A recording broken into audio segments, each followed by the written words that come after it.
তিনটি অগ্নিদগ্ধ দেহ একের পর এক বের হয়ে আসছে সোমবার রাতে বসতবাড়ি থেকে।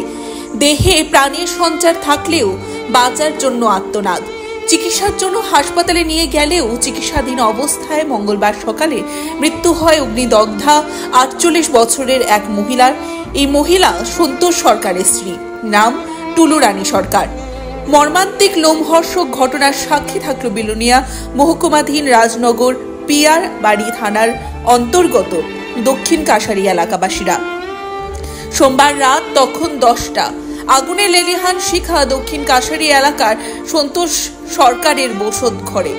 কিভাবে বসত ঘরে আগুনের সূত্রপাত তা জানা না গেলেও তবে প্রাথমিক অনুমান করা হচ্ছে বিদ্যুতের শর্ট সার্কিট থেকে অগ্নিসংযোগের ঘটনা ঘটেছে সন্তোষ সরকারের বাড়িতে।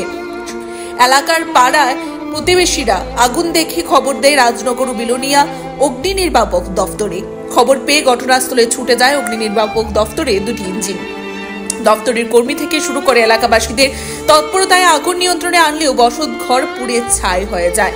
পাশাপাশি এই বাড়ির সদস্য সন্তোষ সরকার, স্ত্রী টুলু রানী সরকার, ছেলে মিঠুন সরকার বাড়ির এই তিনজন অগ্নিদগ্ধ হয়ে আহত হয়।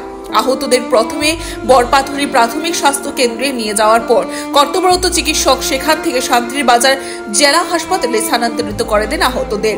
আহত তিনজনের মধ্য থেকে সন্তোষ সরকারের স্ত্রী টুলু রানী সরকারের মৃত্যু হয়। এই ঘটনায় দক্ষিণ কাশারি এলাকায় শোকের ছায়া নেমে এসেছে, পাশাপাশি চাঞ্চল্য সৃষ্টি হয়েছে।